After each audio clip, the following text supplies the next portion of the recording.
Welcome to Dig It, a real estate podcast by Hubble Realty Company. My name is Dave Anders. I am a speech-language pathologist by background.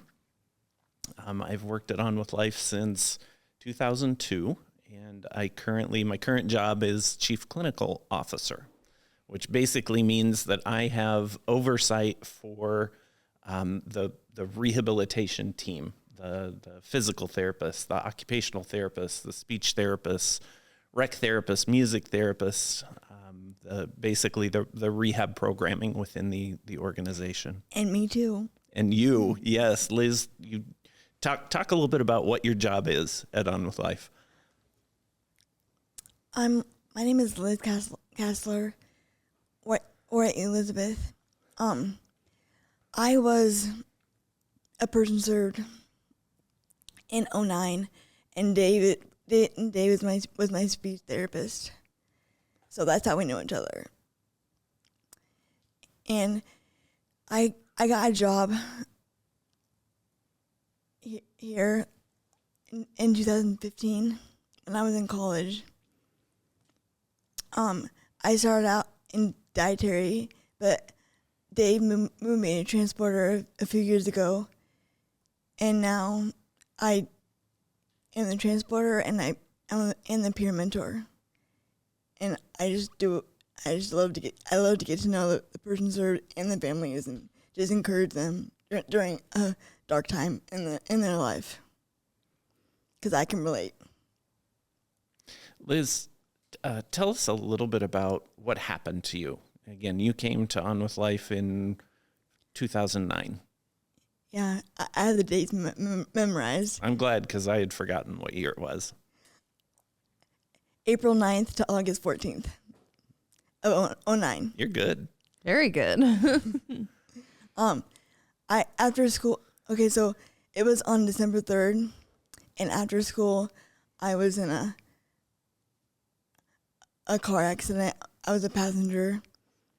My driver ran into a truck pushing a plow, and it kissed me. And yeah, and then I was trapped in the car, and on the scene I had to be intubated and stuff. And I spent 4 months at Blank Children's Hospital, and I spent 4.5 months at On With Life.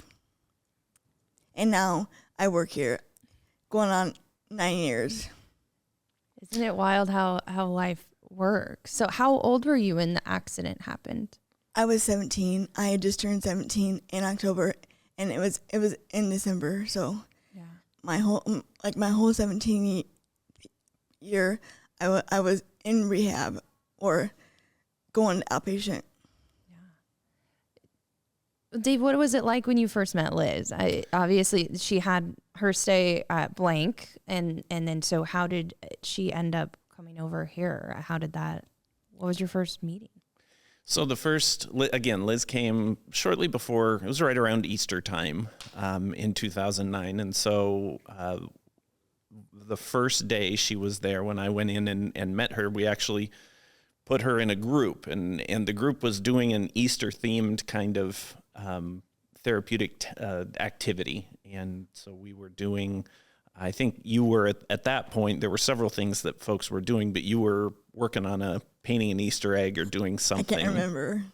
And Liz, at the time, again, when you think about brain injury, there are 3 broad categories of consequences that brain injury can affect. And the first is physical consequences, the second is cognitive consequences, and the third is emotional consequences. So people can change sort of in a variety of ways across those 3 categories. And so the first time we saw Liz, when you think about the physical consequences, Liz had to be in a wheelchair.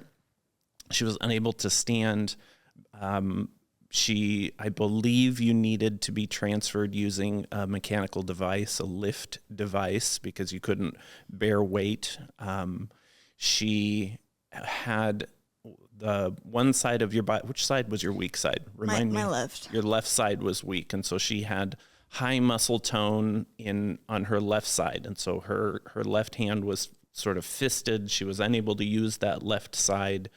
And so she was, the Easter egg was in a holder, and she was trying to paint it. And when you think about cognitive consequences, one of the most common cognitive consequences of brain injury is attention, right? And so we can all, as we're doing this task, there are all kinds of distractions, right? There are distractions looking out the window. There are things that, people walk by in the hallway. We have internal thoughts that sort of can distract us.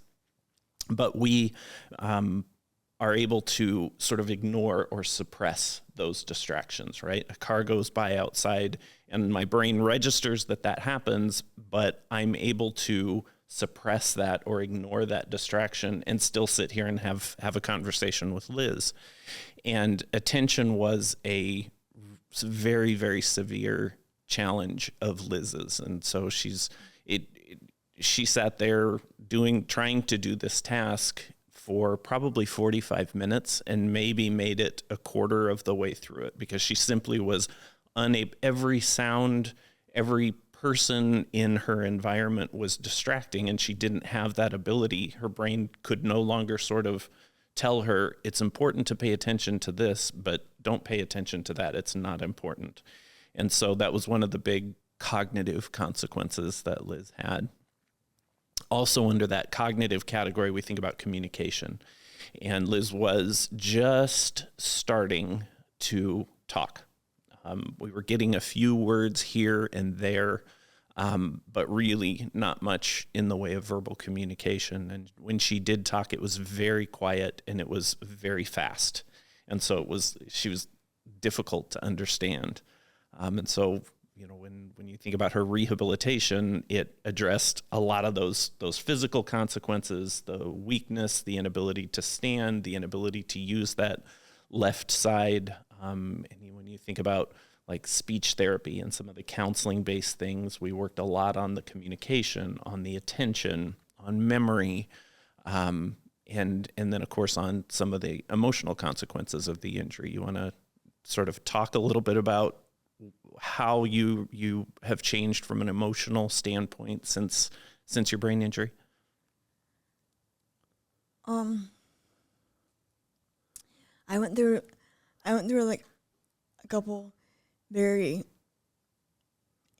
angry stages, because my life as I knew it was gone, and I had to like accept my new normal, so to speak.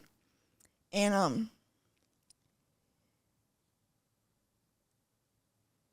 there was a few years I hated life. Everything made me mad. Life in general did. Yeah. So after an injury like Liz's, emotions can come, there's sort of two sides. You can have emotions that are suppressed, that don't, work the way they did before. But more often we see individuals who have emotions that come faster and stronger and harder. And that was certainly the case for Liz. Liz, you fired me as your speech therapist on more than one occasion. But Did you really? Yeah, I think so. Yeah, you fired me, and you had an OT named Stephanie, and you fired both of us at one point when we were your therapists. Outpatient, right? Yeah, we were working with you in outpatient therapy. But we took you out for lunch. Because I didn't think I needed it. I thought, I'm done with therapy. You can just go away. Are you glad they stuck around? Yeah. Okay. Yeah. I can only imagine that it would be frustrating. It would be angering to have such a swift change in such a short amount of time. What were some of your experiences here at On With Life as you started to make that progress and make some of those connections? First, can I say that? I knew the code to get out. Oh, Every did you? time, yeah. Did you escape? No, I thought about it, but I had enough sense in me to think, where would I go? And I would get in trouble. But I knew the code, and I would say to my mom, I know the code, and then she'd be like, no, you don't. I'm like, yes, it is, blah blah blah. And she'd be like, "How do you know that?" But I dreamed of escaping, but I'm very glad I didn't. What were some of the activities that you two, did together, and what did that progress look like over, the months that you were here, almost, 4 or 5 months? It was very, very, very slow. Yeah. Probably the biggest thing that you and I targeted, as you changed, right? And as that attention got better and your memory got better, one of those things that I think from a speech therapy standpoint, a communication standpoint, that we targeted the most was your speech rate. You talked and still to some degree talked very, very fast. You were very quiet and very fast. And so you were incredibly difficult to understand. And I have to remember to spaces after every word still. I still sometimes talk fast and don't really enunciate very well. And so we did some things to try to motivate you and help you remember to talk slowly, and lots of strategies. Like Dave dyed his hair platinum blonde, and it was funny. It was so funny. It was this all was occurring around the time that Eminem was big. Not that Eminem isn't big now, but he was really big at that time. And so I think we set a goal for, if you slowed your speech down for a set period of time, that I would dye my hair like Eminem's. Oh, we're going to have to see a photo of that. Yeah, there are photos somewhere. I don't know where they are, but I'm Madison sure we have them somewhere. Those up. Yeah, that's it. What year was that? 2009. 2009. Okay. Yeah, and 2009, it did not, and Eminem's a lot better looking guy than I am, but the hair did not turn, the color did not turn out. It was like, those Easter peeps, the yellow Easter peeps. No. That's about the color of what my hair was. So it didn't look like Eminem's. Yeah. Worth the slowdown in speech, maybe. Yeah, I don't even remember what it was, but I just know that I did it, and he had to dye his hair, and it was funny to me. What other bets did Dave lose? What other goals did you achieve during your time here, and even in the years to follow? Well, I wanted to run out of here. Yeah. And that's in physical therapy. And I in my speech, not my speech, but my physical therapist made that happen. It wasn't really a run. It was more like she was kind of pushing me. But in my head, I did it. Yeah. And that's another thing that I did here. When I think about your thinking skills, as we worked on things like attention and memory and even language and communication to some degree, one of your big goals was always to go back to school, right? When you discharged from On With Life, you needed a few credits to get done with high school. And so you went back to high school, and so in therapy, we worked a lot on note taking and, the being able to carry a backpack and a lot of those sort of foundational skills that you need in order to go back to school and be successful at school. Yeah, and then I went to college too at DMAC, and I worked with the disabilities people, and so like I got a note taker, and I also recorded it, so it made it easier for me to go back and get the notes. Oh, that's amazing that they had those services to offer and set up for success in that way. And when I took tests in college, I got overwhelmed when kids were turning it in, and I wasn't even halfway done. So I got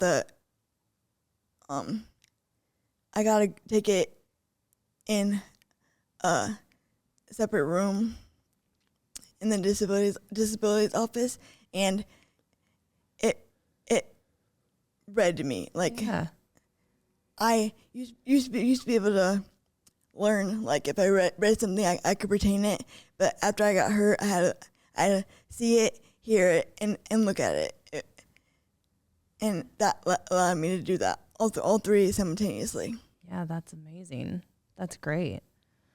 Well, so what drew you back to On With Life? Because you mentioned in the very beginning that you were here for your post accident, but then now you work here. How did you end up back here? And Dave might add something to do with that.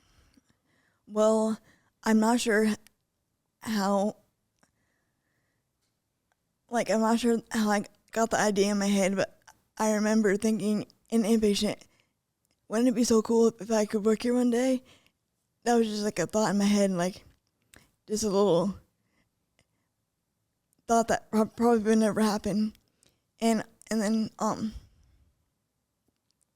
my mom saw online that they were hiring a dietary aide, and I worked at Hy-Vee at the time in the kitchen picking up dishes and stuff, and I have been a waitress before, and so then I applied and got an interview, and they hired me. That was that. That's awesome. That is awesome. So, Dave, what has it been like having, Liz back in, On With Life and just around? I won't leave. No,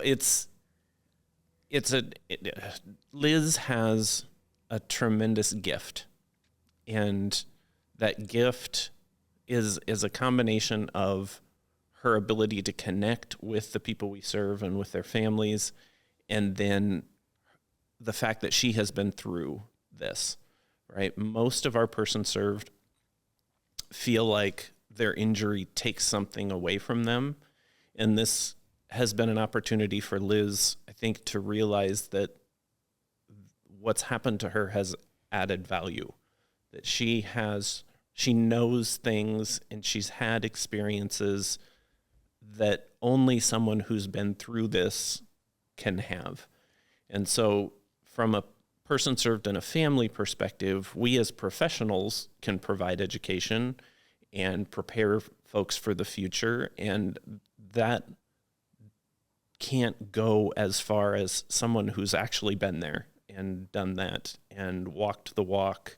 And so having Liz to support what we're doing and what we're saying and the education that we're providing and connecting on that more personal level helps person served sort of understand that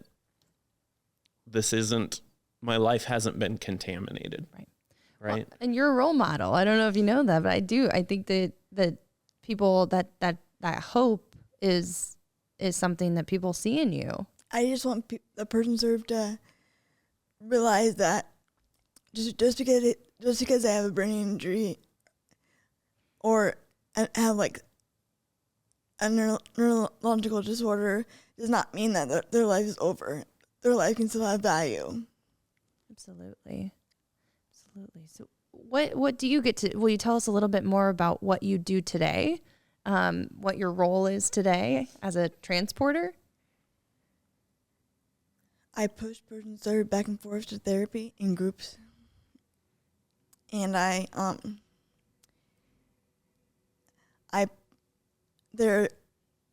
so when I was here, I had a friend from soccer put up positive quotes in my room, and I have since done that for several person served. I think only 2 have them right now, but there's been times where like 5 or 6 people have had them, and I just want the person served to know that they're not alone and that life can still be beautiful. I love that. That's amazing. You two are amazing, by the way. Thank you. Thank you. I think we make a good team. I think so too. We've done this before. Have you? We've been through a lot. Yeah. When I was a soccer player before I got hurt, so running was bred into me because I had a fitness Nazi for a coach, but I wanted to run again, and he ran a 5K with me, and I know that he runs, and I was slower, and he did it. I kept up with you. Or slowed down for me. No, I kept up with you. It's a run. It's a run, not a race, right? You're just there to run together. It's the camaraderie of it. Well, is there anything else you two want, people to know about On With Life in your experience? I know you could go back and forth all day together, but anything else you want to share before we head into our little off the rails section? Well, I just feel like On With Life saved my life and gave me a purpose in life after my brain injury, and they can do that for every person served. And I feel like Liz is the one that did the work. Liz put forth the effort. She did the work. We have just had the blessing of being here to sort of cheer her along. Okay. I liked that acceptance. That was good. All right, I have the off the rails section here. It's just a randomly generated question. Everyone's doing it today. So the question is, who are some of your heroes? That's what it chose. Who are some of your heroes? Boy. You can go first. Put me on the spot. So when I think about heroes, I think about our person served. It's interesting that you use the term heroes, because there's a pattern in storytelling, right? And that pattern, like if you think of any Disney movie you've ever seen, any adventure movie you've ever seen, there's a pattern to that, and it's called the hero's journey, right? Where you have this ordinary world, and then you have what's called the call to adventure, right? Something happens that causes the main character to have this call to adventure.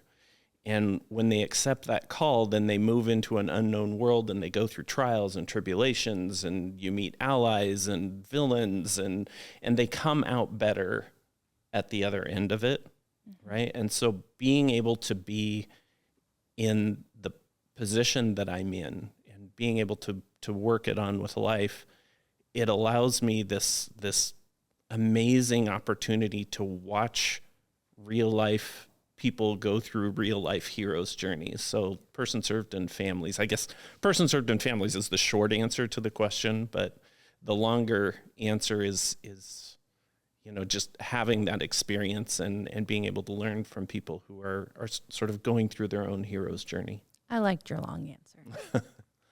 That's good. My hero Liz? is my dog. Tell us more. I'm obsessed with my doggie. She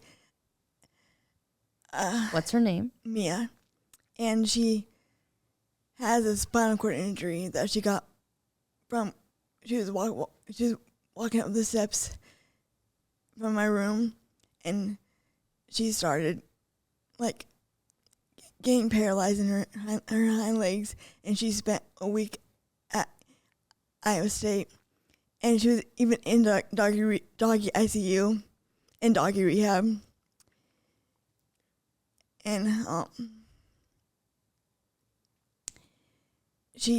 hind legs are a little bit weaker. She can't do everything she could do before, but she's still here, and like we kind of like relate, because I have a brain injury and she has a spinal cord injury, and she just is awesome. And my mom is my hero, because she has been by my side through thick and thin, through everything in my life, and I just love her a lot. So yeah, my dog and my mom. I love that. Those are perfect. Thank you guys so much for taking the time today to share your story, to share how On With Life has been there for you. That's what we hope to do in these episodes this month, is just highlight all of the great people and services that are here at On With Life. So I really just wanted to say thank you guys for taking the time. Thanks for having us. It's Thank been you. fun. Thanks, Liz. Thank you, Dave. You did it. You did it. Well, everyone, you can catch Dig It, a real estate podcast on YouTube or wherever you get your podcasts. It drops Wednesdays at 6 a.m., bright and early, just in time for your ride home. Thanks again to the On With Life team and to Liz and Dave for joining us today. We'll see you next time.